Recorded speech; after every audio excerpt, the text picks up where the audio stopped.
There's two really good thumbnails to start with. This one you see, that fits within the 16:9 aspect ratio.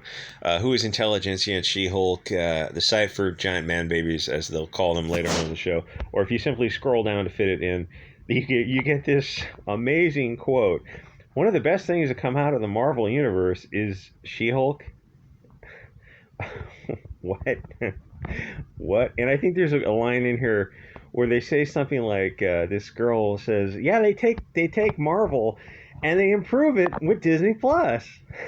Like, what are you? What are you talking about? She-Hulk, like, love it or hate it. Okay, I don't think most people. I can't imagine most people love it, even if you're a whack job feminist from the Mary Sue. But to say you take the Marvel comics, which you know, to say that you can improve Marvel comics by giving it to Disney, a bunch of soulless parasite vampires, and that Disney Plus is going to improve it. How do you say that with a straight face? And how does this article get past an editor with, "Oh, that's an interesting statement. Would you like to back that one up a little bit?" Disney Plus, the vampires, the soulless. What did Lucas call them? The soulless parasites. Yeah, they improved the creative genius that was in Marvel. Okay, that's a fascinating statement. Yeah, this is a heck of an article. Now, here's the thing with the Mary Sue. Anything that they like, I think you can kind of safely go, "Oh, it's gonna suck." It's got diversity. Yeah. But that's not a selling point to me. Oh, you must be. Can we, without have ad hominems, can we talk about the show? Which is, it's probably a bridge too far for them. You're asking the impossible to say sans ad hominem discussion. Yeah, diversity. But that's not the plot. That's not the characters. You're not telling me why you like the show. You're saying you like it because of diversity. Now, here's the thing. To their credit, the writers of the Girls at the Mary Sue actually do read and watch these shows. They watch these shows and they seem to. I don't know if they actually enjoy them or they're so far deep in an echo chamber that maybe they really do. Maybe they're so twisted and warped. But here's the thing with a lot of these kind of Mary Sue type of social media footprint websites, digital magazine type of stuff, and there's a bunch of them out there. They're so much further left than their audience, unless their audience is very, very small, which I look at sites like Mary Sue and I don't understand the financing of the Mary Sue because they got like over a dozen people writing for that site. It doesn't seem like they bring in enough traffic to pay for it, so I'm not sure how that works.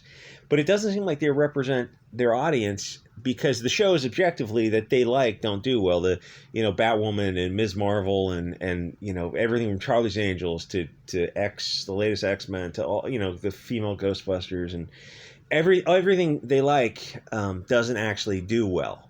So but it's with all these kind of magazines. They get the highest reviews, and then you look at it, it's like, okay, it seems like you're out of touch with your own core audience or with the customer in general, where you see the professional reviewers. I don't know what it takes to be a professional movie reviewer. So you got a PhD in like movies or something, or do you just start writing reviews and eventually, if you get paid for something, you're a professional, right? At IMDb or the Rotten Tomatoes, it's like you see the schism between reviewer scores, where if a show is some kind of woke, cancerous feminist propaganda, it's going to get high scores.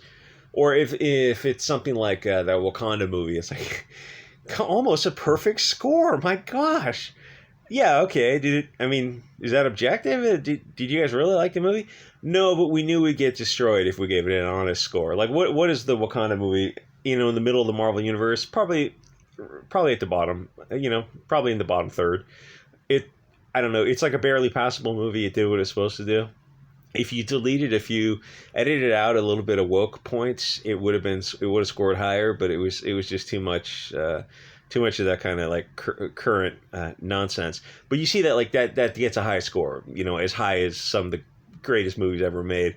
But then you see the audience reviews, and I think the audience actually liked that movie. But with a lot of other examples, you see the difference between what was the Amazon Rings of Power that came out.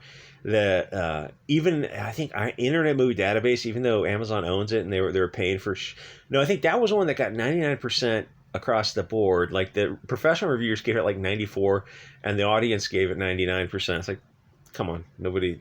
It, that's not going to save your show.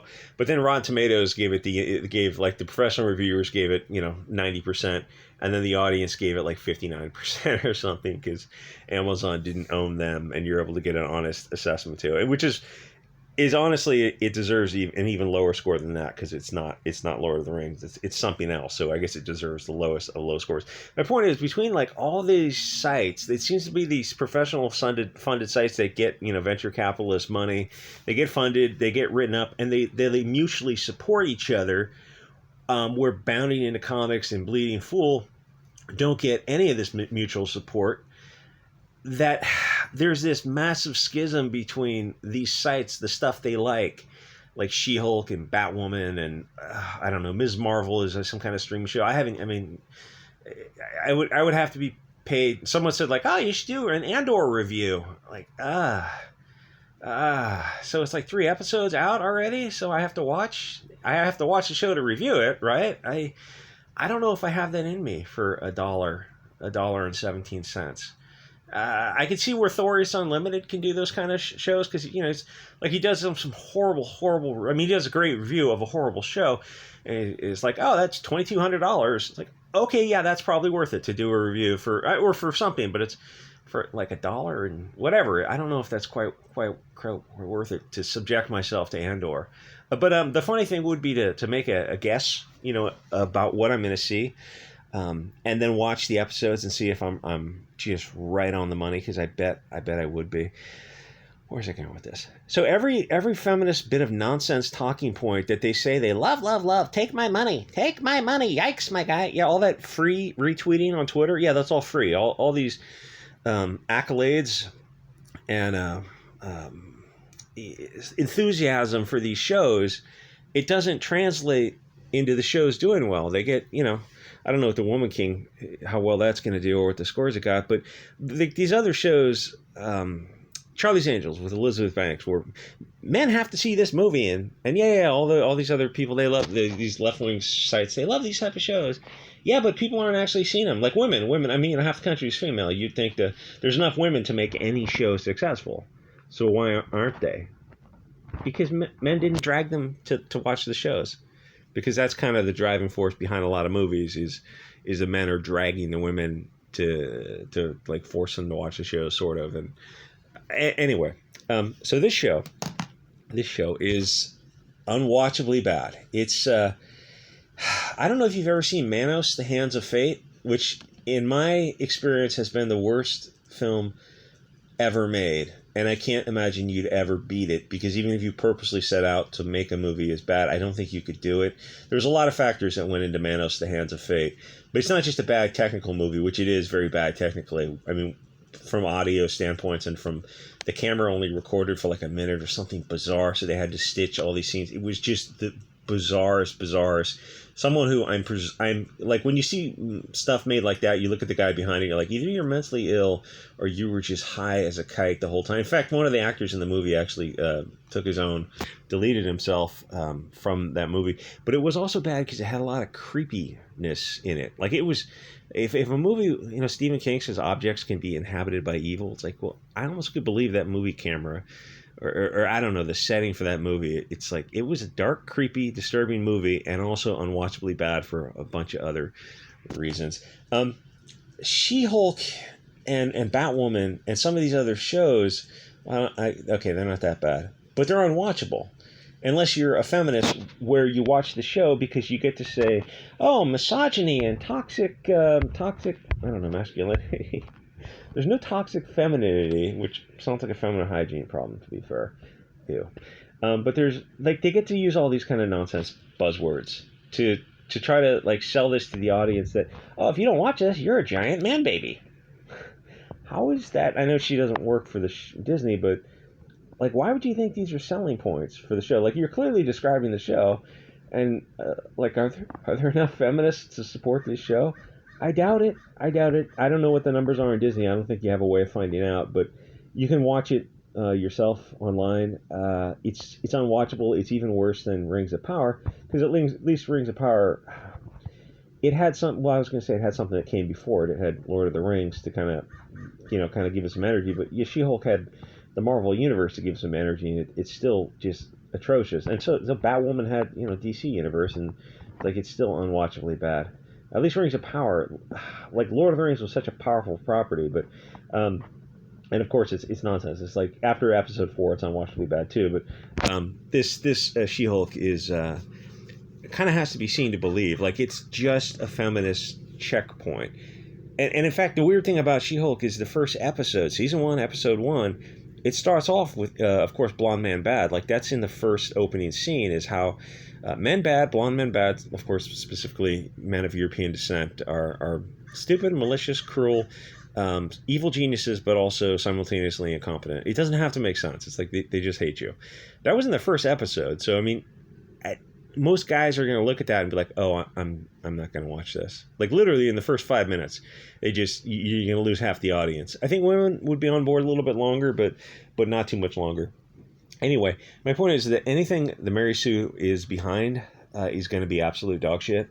The show is nothing more than feminist nonsense talking points. Here's like. You gotta throw grenades in all directions. You can't just make a show. The Mary Sue, I think it was either Steiner or Leishman who wrote this article on how South Park needs to be canceled because South Park attacks both the left and the right, which they do very successfully. They throw the grenade and let it land where it may. And she goes, yeah, but there's not two sides to left and right issues. The left wing is correct and the right side needs to be deplatformed and censored. And like literally they take the mask off. They're openly telling you they're authoritarian censors. Like they're terrified of the open marketplace of ideas because they know they don't have the better arguments. Where I like made videos for Odyssey and Bit Chute the other day where I said something like, if we can get our ideas out to the people, we're going to win. Because we know we have better ideas. That's why most of us are very pro free speech, pro, the open marketplace concept. Because we know we have better ideas. The left wing wants to censor and deplatform because they can't win over with logic and rhetoric. They have to win over with authoritarianism and fear. That's literally why they censor. Anyway, you gotta. So she goes. Yeah, you can't provide both sides of an argument because there are no both sides of the argument. That's what she said about South Park, which, she's one idiot on the internet, and then you look at South Park, it's like, yeah, but it has millions of viewers. It's probably it's one of the most widely successful shows in history. This Parker and Stone, who were behind it, are just geniuses for what they created, and they had a bunch of spin-off. Like clearly, people are wanting to hear what South Park wants to put out there to make fun of both sides. And especially the earlier stuff. But this one idiot on Mary Sue says, yeah, that it's time to deplatform them because you can't criticize the left because the left is correct without offering. I mean, that's usually where you have that open marketplace. So you can bring ideas and, you'll sharpen your ideas on other people's rebuttal. That's the point of like knowing your opponent's argument. If you don't know your opponent's argument, you don't know your own. It's like the left wing used to believe that. The left wing used to believe a lot of stuff, and then they got completely subverted. So the way how do you save She-Hulk and how do you save all these other shows is you poke fun in both directions. Now, why I say Hollywood is over, and I really mean that. I'm not just saying that because I'm on one side of the culture war in some regards than the other. Because they can't back down from this kind of stuff where everybody is going to be stuff like this. Because to back down on this kind of wokeism means it feels like the foundation they start to wash away the foundation. So they keep building this castle of just Marxist nonsense further and further, and it gets more and more ridiculous to where you get stuff that is like this, and you go, yeah, this these shows aren't doing that well. You got all these the people that you're marketing to aren't watching the show. Oh, we're marketing to everyone. Yeah, well, I mean, we're the blonde-haired, blue-eyed people. We're the red-haired, green-eyed people. I'm not seeing those people here. You're marketing to everyone but them. And so it gets to this point where if they start to try to go if a company starts to go in the other direction, like after they've already gone far along this wokeness, they just get attacked on Twitter, And it's not like Twitter is driving this ship. The people who are running HBO, Amazon, Netflix, all those other shows, they are full globalists. And like I said with the Larry Fink article, the Larry Fink at BlackRock, State Street, Vanguard, all those other companies that are able to invest in these venture capitalist type of stuff and park the money in different studios. So it's like, well, money talks. They have a say in what direction they go in. And they, like, a lot of these people are all at the same, they know each other. They're all wink, wink, nod, nod with each other. Like, we gotta make these. I have to be careful with my language here.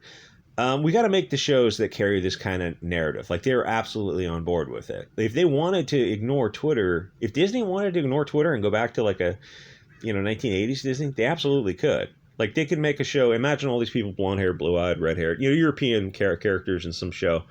Disney absolutely could do it. Disney's a huge, huge company. That show, if they did a show like that, a movie or streaming, it would do amazingly well.